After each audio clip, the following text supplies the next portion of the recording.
I'm wondering about this website as a platform and what that word platform means. Media, content, service. What good do I provide? What service do I provide?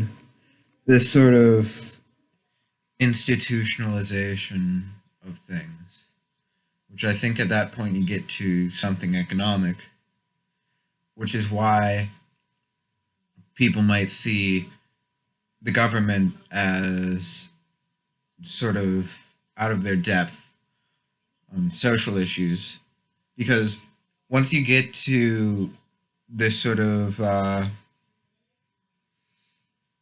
affirmative action stuff and even a sort of attitude about maternity leave, etc., the problem essentially is that those are coded. They're coded in the economic activity currently happening. And so while the right wing might say that, oh, that's, just you trying to buy votes from people. Meanwhile, the left wing, especially kind of splinter factions, will say, oh, you're trying to like co-opt the message. You're just being a faker. You're being fake progressive. Now, progressive is not socialist. Progressive is not leftist. Progressive has become a purely liberal thing, very much mirroring the picture of Roosevelt as this trust busting guy who also started a bunch of wars. And that's Elizabeth Warren's favorite president.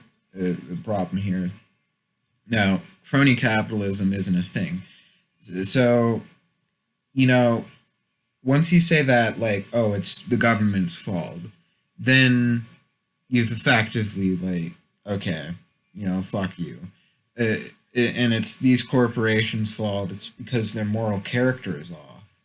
But then the legal system, sure, the legal system at that point is the least democratically uh, accountable to the people. But once you set it up as, oh, this isn't a problem with corporations, this is a problem between corporations, you're setting yourself up as a false entity that doesn't actually factor into the situation.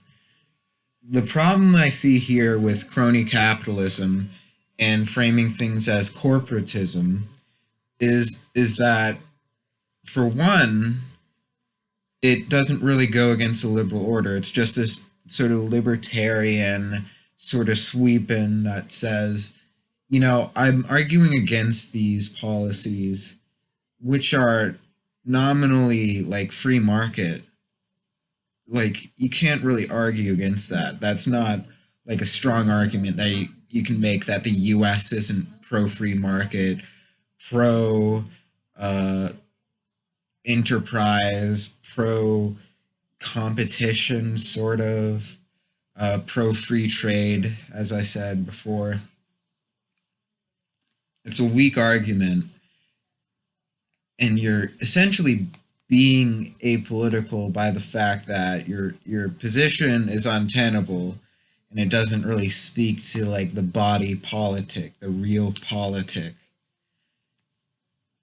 But, pragmatism aside, what you're stating as your position is that I, as a company, I, as a buyer, you're kind of buying into that system. You're saying, I, as a buyer, should value these companies more and should judge these companies morally to get them out. But in the first place, these companies shouldn't be, the democracy through which we get things decided. That's untenable. People, on the whole, especially disadvantaged people, uneducated people, even the social gap between educated and uneducated people and between poor and rich people, you can't communicate sort of moral capitalism or ethical consumption. And in the first place, with the sort of moral relativity that's easy to manipulate. So you have to have it directly, like who is that's a big problem. How do you get someone speaking in moral relativity, nail them down to at least some scope of relativity? No, I completely understand the lack of enthusiasm with politics, especially if you don't understand the process. And if the process of capitalism is much more understandable, much more enticing, much more noble sounding, because in a sense it's serving the whole population, but that forgets that most any act you could say in a sense serves the population except like a completely destructive act. And the fact that, you know, in the first place there's such a thing as organized crime, which in order to stay organized, to stay prevalent, has to turn a profit, has to benefit people at large in some abstract way. We have to remember that the growth of the economy, profits are this abstract thing. Productivity even is an abstract thing if it doesn't get, you know, sort of transported around logistically correctly. And in the first place, you know, this whole idea of a good economy is an abstract thing, or like contentment too. But that's getting into the weeds. So my point with crony capitalism isn't a thing. Corporatism isn't a thing. That's just capitalism. My point is that you shouldn't make uh, being part of a company some social issue, because that's how you get into like just sort of, even if you're a fiscal conservative, unbending fiscal conservatism, which doesn't really recognize that, you know, how you save money in the government, how you spend is meaningless, because, you know, the Fed exists anyway and they make money. There's fiscal policy, there's manipulations, there's backroom deals, there's a bunch of lawyers, uh, and the whole nature of the economy is colored by distribution. And you may say, oh, of course, you know, overhead and stuff, companies will have some sort of sense to their distribution, but also companies can't fail at large. It's very difficult with the culture of consolidation and what do you call it? Buyouts or bailouts. With that culture and the sort of bankruptcy laws, you know, money is just a number. And even numbers can lie. Numbers can lie as long as that number is ascribed to something that doesn't actually track in reality.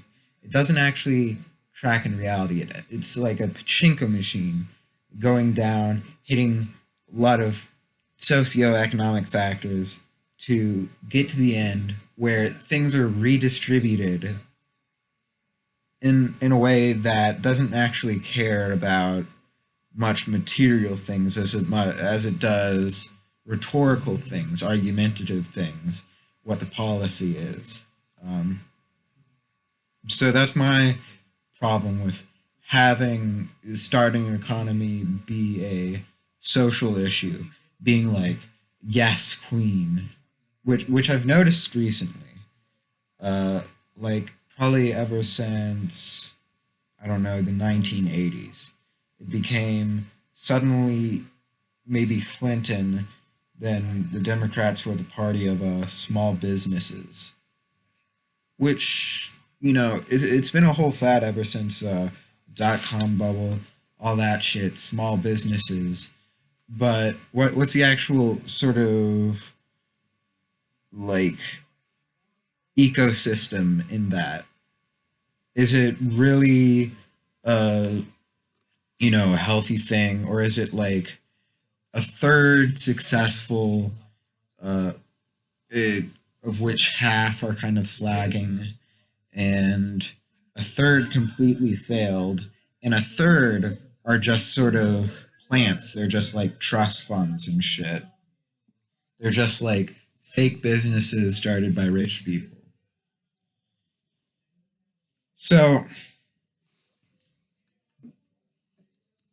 I mean, if you look at corporations as moral actors, it's just nonsense. Like the Bill Gates Foundation, a lot of charity. It's helpful, sure, but the way charity works is that you only have to pay like what, like 10% of it, something like that, and then the rest is basically non-taxable income. It it's and the little amount that you spend is influence.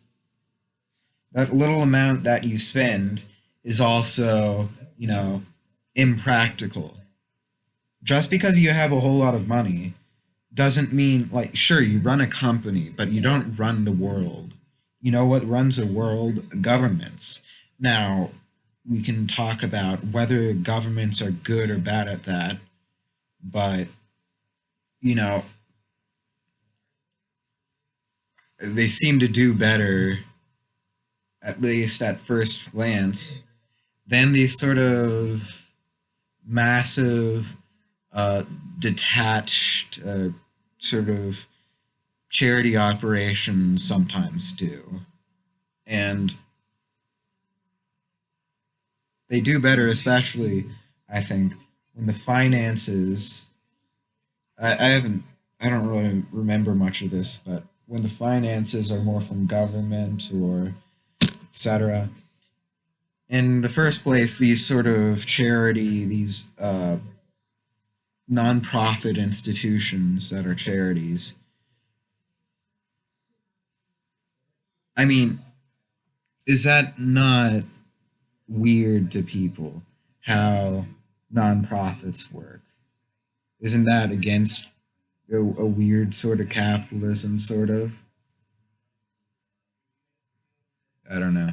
There was a Bad Empanada video about this, I think, about Bill Gates, or no, it was Thought Slime. So you can laud different parts of this stuff in aggregate because, of course, the world works overall. But if we're talking about actual attitude, if we have these people as moral actors and we sort of yes queen each other about starting small businesses on like YouTube and stuff in name only, and we encourage this caricature that uh, corporations are people, that money is free speech, then ugh, the Democratic Party is just fucked. I mean, seriously, you had Tom Cotton and Mitt fucking Romney from the senators from Arkansas and Utah saying that the coronavirus plan wasn't good enough. These people are more, at least madcapping as more liberal, or more fiscally liberal than the Democratic Party. And say what you want about if that's a lie or the truth, but it always starts as a lie. It always starts as opportunism. That's how political shifts happen. And it's like this sort of twist that happens. Like it happened. When was that? Like the 1880s to 1920s, where there were the Bourbon Democrats who were pro fucking uh, trade, I think, because of the crops down there. So they were for low tariffs, and there were the Rockefeller Republicans who were for uh, the industry. So they were for high tariffs because they were for protectionism. And now these are different things that each factor into the economy differently. And this is what we're up for. We're up for a possible political shift with people being like, fuck you to either party. Both Donald Trump, fuck you to like the sort of waspy, relatively secular base, and fuck you to the, I don't know, more nun, more uh, atheistic, uh, youthful, countercultural, uh, politically relative, I guess you would say, rather than correct or incorrect. Youth of the Democratic Party. It's a whole thing. Uh, and it's a headache. It's a big headache. I saw this video by Jake Tran about how corporations get a better deal than you, and it framed it as the government's problem. The government is at fault because they buy out the government. Now, sure, you can say, oh, corporations are better when they don't do that, or we should regulate the government more.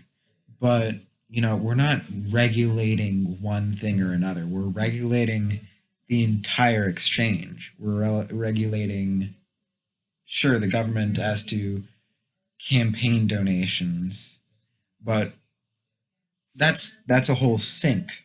That's a whole synchronization. And like saying, oh, that's why we should get rid of regulations on corporations.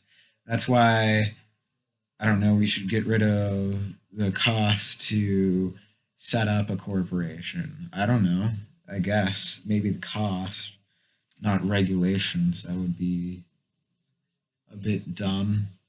Regulations and restrictions, minimum wage, a whole bunch of things that take the already desperate picture and point a finger at the government. Which sure, it's the government's fault, but like that's because we think of the government as more accountable. Instead, you know, how about we make action such that the government is actually accountable. Make it so that the sort of politicians we vote for isn't on like a falsely morally correct or incorrect notion, or that we actually like politicians, we relate to the messaging, we get that the messaging isn't underhanded.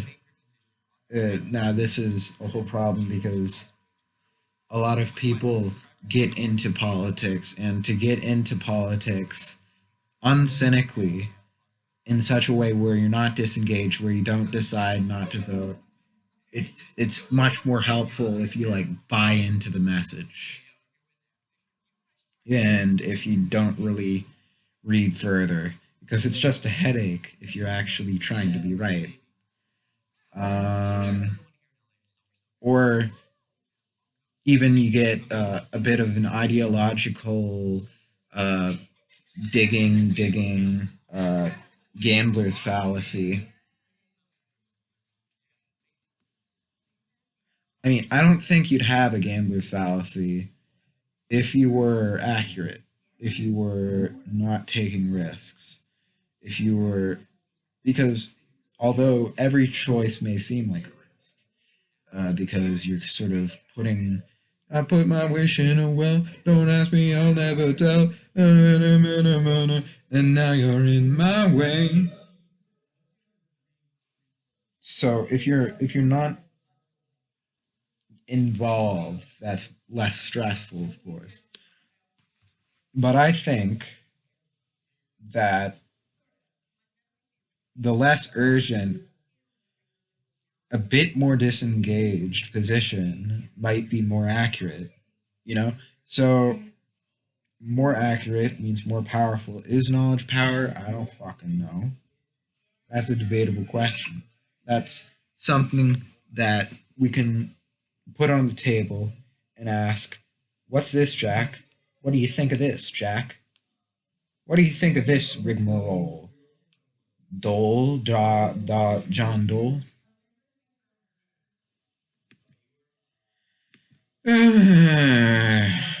Idealism. Is that what I'm expressing? I don't know. But somebody might as well use the opportunity of his success to make actually good plays about random US political figures. I want my fucking Thomas Dewey play. That actually sounds like a good idea. What was he, the presidential candidate Republican in 1944 or something? Yeah, so the way I put these in terms, it actually like it's like in the brambles. So I still think it's symptomatic of that sort of. Uh, I still buy into the messaging. I'm not saying I don't. I'm not saying like I'm on the level.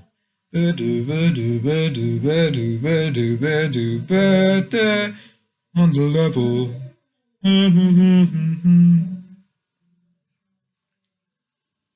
That's a cool song. Mac DeMarco on the level. Okay, where's my top 100? Oh, there's my top 100 albums.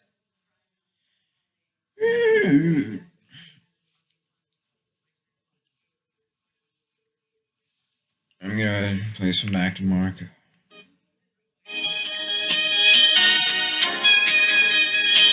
I don't give a shit. That's what I'm saying. You see my glasses? They're up here. That's a good aesthetic. You can see my glasses, they're coming up. Oh god, it's so aesthetic. What's that light?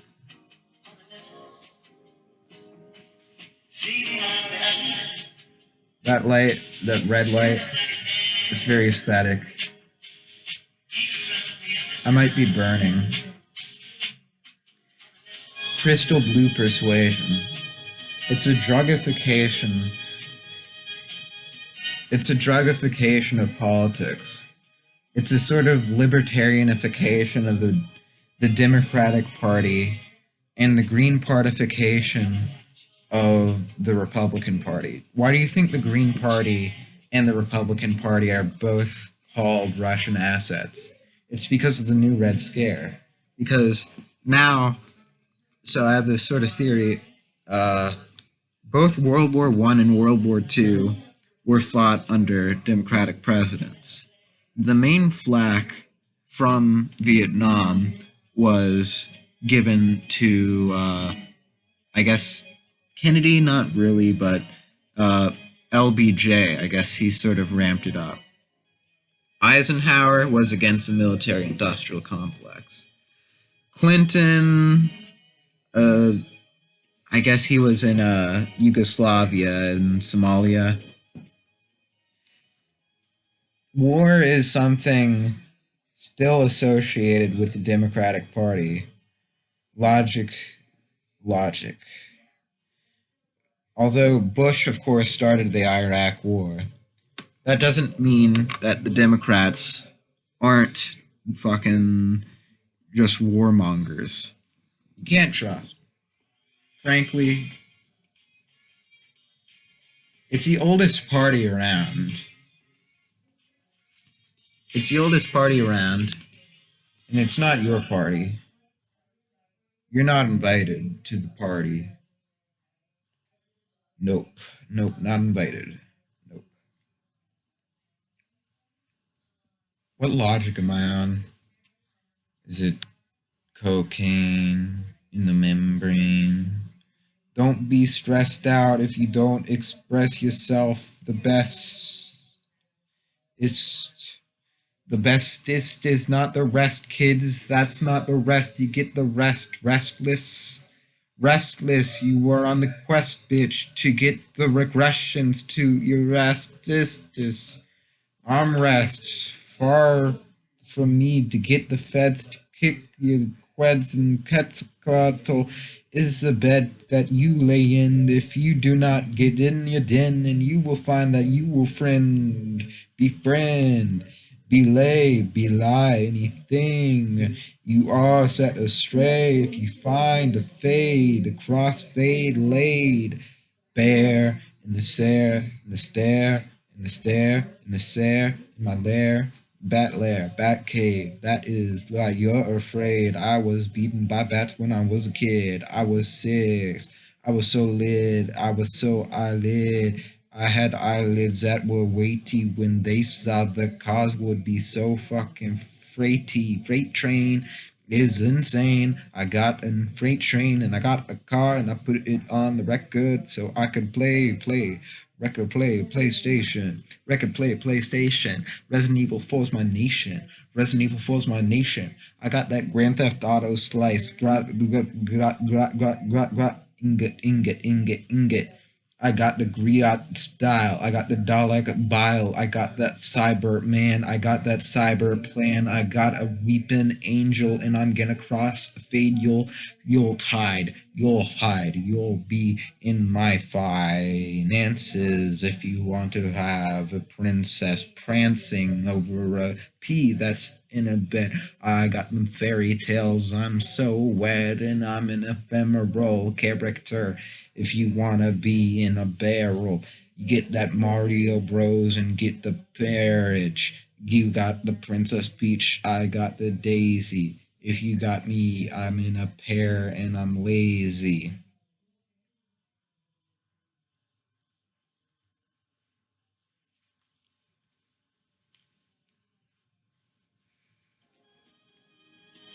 Chinese. Chinese, Wong Kar Wai. This is the imagery that comes into my mind. Italy, France, that is how I prance. I go into locations that are romantic. Spain, the deserts. I always thought that was Mexico on the level. I didn't know Guadalajara existed. That is the fruits on which I subsisted ever since I was little. I didn't know what after was the thing. It was so crafted into magic, and I didn't find it tragic how Samoans be blasting their beats like Jamaicans with meats. The Rastafarian seed. We got the Sikhs, and they get them like Muslims in they beaks feeding they children, beaks feeding the millions, beaks feeding the simps, beaks feeding the nymphs. Nymphomaniac is the laws von attack that I want to be back into and blown back with a shotgun blast. So tragic. We got the shells and you got the magic. That is repetition. That is so magician. That is so atrocious. That is war attrition. You got the World War I got the World War II. I got that in between Nicaragua too. I got Guatemala, Honduras, Panama, Costa Rica. I got every country in there. Belize, you betcha. Galapagos Islands. Darwin would say that the Galapagos were his friend today, and they had all the plants and animals that he wanted to get evolution to be flaunted. How is Democratic Party moving? It's got the professional class in its hands, and it's got the elite too. We got the Libertarian Party. Libertarian. That's what you call. That's what you call the Democratic Party. Call it the Libertarian Party. Call it the Libertarian Party. Because that's the truth. It's called the Libertarian Party. That's what you call the Democratic Party. Uh, what the fuck is this video anymore? I don't know. It's okay. Maybe I should look for endurance. to make more and more points. Maybe it's not a bad format that talking with famous people has. This is me chilling out. This is what YouTube is supposed to be, right? You're supposed to be connecting with me. And I want to put across that image like I got an ID. And I want to fee. I got the feelings. I got the ceilings. I got the proper ceilings that you want to be feeling. I got the Jennifer Beals look in the ceiling. That flow doesn't work at all.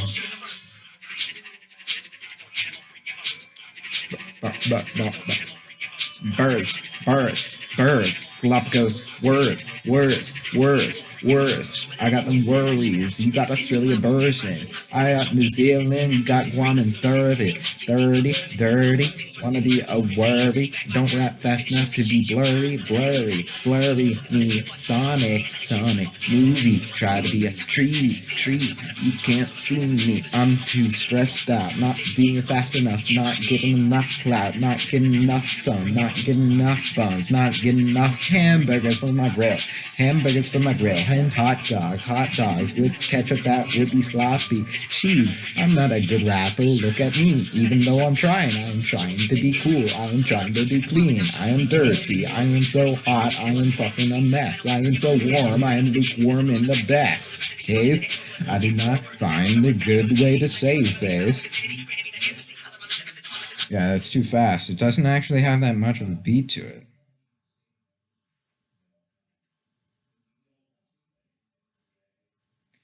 That's a problem.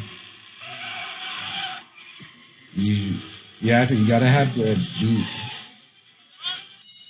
And a beat is like a relative thing. You can't, like, there's not one beat or another.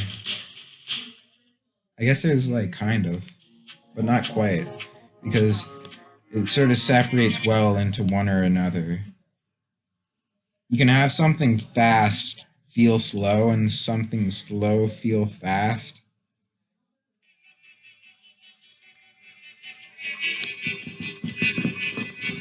British rap is cool. I just want all the copyright IDs. If I get more copyright IDs, I might be 21 soon. Boy, I don't want to be 30. I don't want to be a toy. I don't want to be a Floyd. I don't want to be a Floyd. I don't got a fast mouth. Do that last now. Last now. I gotta get a beat if I wanna beat. Part of this feet. I wanna be an animal in the feed.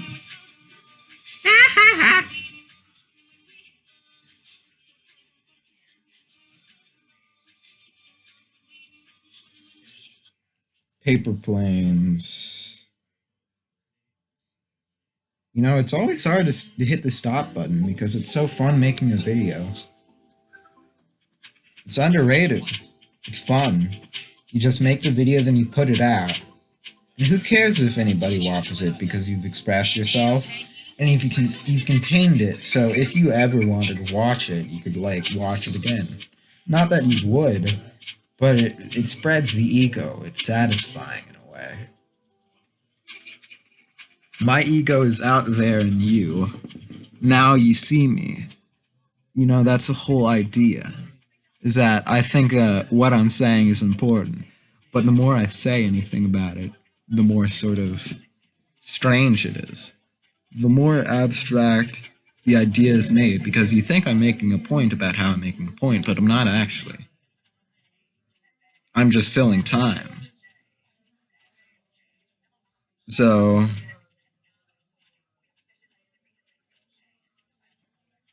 you should too.